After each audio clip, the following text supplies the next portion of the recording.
So as of right now, I know all you guys are here for the Fox body stuff, but keeping in mind this is a build channel, not just a Fox body channel. So with riding season coming up, I want to de-winterize some of my motorcycles and get them ready for the riding season. So we're going to change some oil today, and we will start with the Honda. But before we can do that, we've got to push this thing all the way up to the front. So I'll get back with you when we get out there.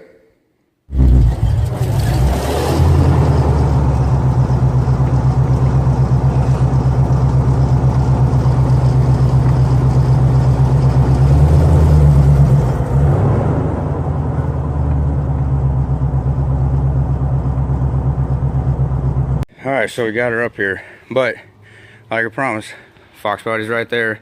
It ain't going nowhere. We'll get back around to that. Another reason I had to bring the bike up here to the garage is because I need to hook up my battery tender to it. Normally over the winter I have this thing plugged in. I mean, I even went as far as installing this directly into the battery so it's always there. But in lieu of everything that's been going on this winter, I just it kind of slipped my mind and I was charging other things with it. But yeah, hopefully the battery isn't completely toast. I guess we'll find that out. So this is my 1981 CB750K. It's the original superbike.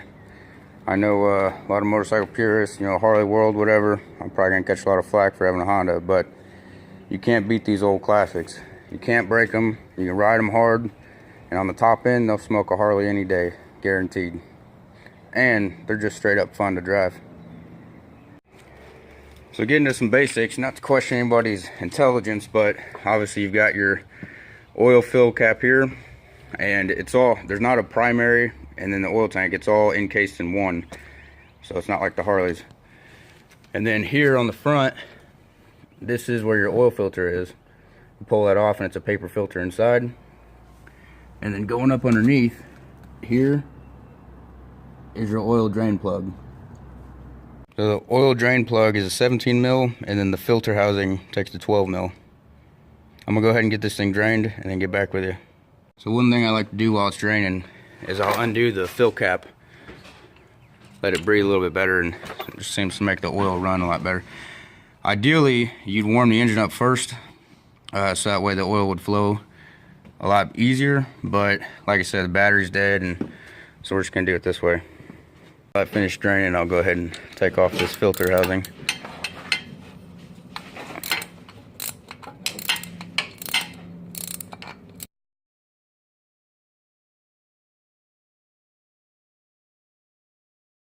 And do not forget to remove the old seal off of here. I've seen dumber things happen. The new filter comes in a package from Honda like so. Here's the part number if anybody needs it, and it has all your new seals in there, big one, little one. Alright, so you got your filter housing here. Your paper filter should pop out like that, and then inside there's a spring. Make sure you don't lose that spring, and then you dump this out. But, so where the small one goes is you push this stem out, pops out like that, and it goes around there. So this is all your bypasses for the oil to go through. In the event that this gets clogged, it's spring loaded and it'll let the oil bypass, so you're still getting oil circulating through your engine. So what I'm gonna do now is just go ahead and clean all this up, because I'm kind of anal about that kind of thing. So I'll get back with you when I'm done. Alright, so now we got all the parts cleaned up. We went ahead and already replaced this O-ring on this one. A good thing to do is take your old filter and go through it and check in here, see if you can find any metal shavings or any debris that shouldn't be there, or just look out of the ordinary, because that's a telltale sign of you having, you know, a bigger issue like bearings going out or something internally getting worn. That's good. Alright, and then it's just reverse order. Pop that back in the center. Should be a pop fit like that. Spring, don't forget the spring. Spring goes on, and then the new filter. There's not really a directional, it just goes in there either way.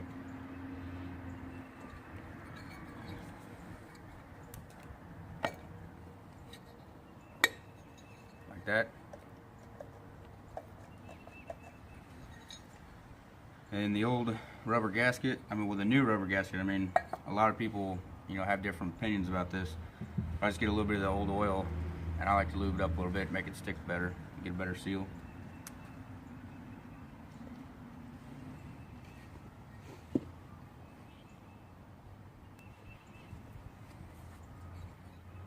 Just like so.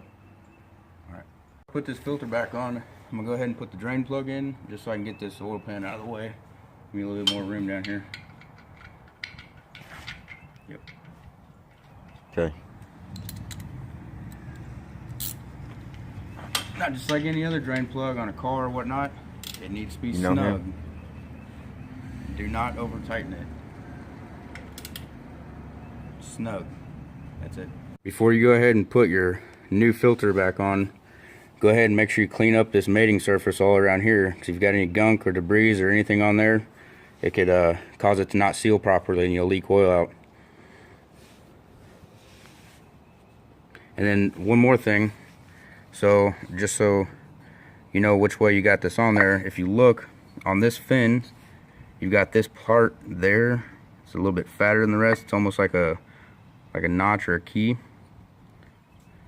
If you look here, it fits into the top there, so you know which way is up, and that way also when you're tightening that bolt, it doesn't spin that housing on you.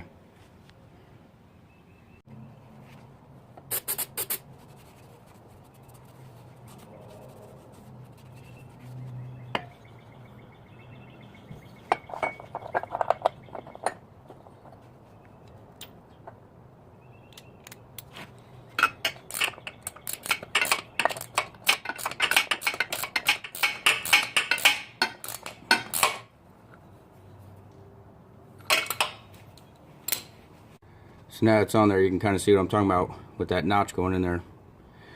Another thing is, when you get it done, go ahead and check around it to make sure your O-ring isn't squished out the side. And much like the drain plug, don't over tighten it, just snug it up. If you flatten out that O-ring, it defeats the purpose and it'll cause it to leak.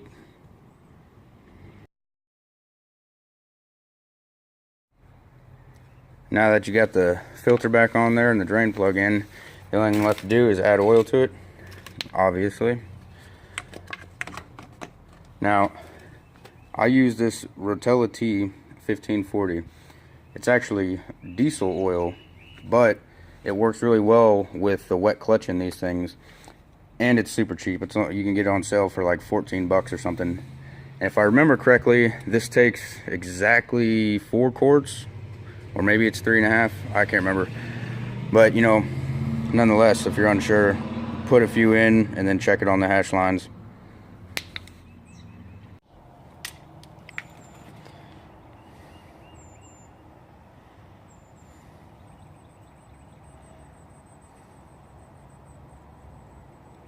So it's exactly 4 quarts to the top of the hash marks. Just a good rule of thumb is, after you change the oil, start it up and let it run for a little while, and then after you've taken it around the block a few times, come back and check it and add to it as needed. But 4 quarts should top it off.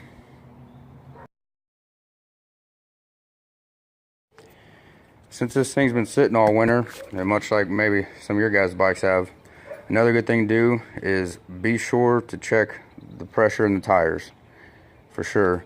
It's sitting over the winter, it'll start to air down a little bit, and riding on improperly inflated tires can be pretty dangerous. Another thing that I'm going to do that I probably won't do on camera is I'm going to drain the old fuel out of the gas tank, since it's been sitting all winter, and I'll just use that in my lawnmowers and then fill this thing up with fresh gasoline.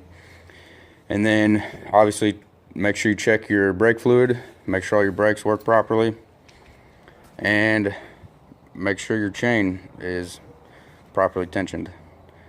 But other than that, I'm going to go ahead and close this out. So there's just a few quick tips on, you know, pulling your bike out of storage, getting it ready for the riding season. I've already done the Harley over there, but as much as I ride, you know, I'm sure I'll change it 3 or 4 more times this riding season, and maybe I can get that on camera next time. But thanks for tuning in. Check me out next time. Don't forget to properly dispose your oils. What you can do is you can put it back in the empty container, and you can take it up to your local parts store, and they usually recycle it free of charge.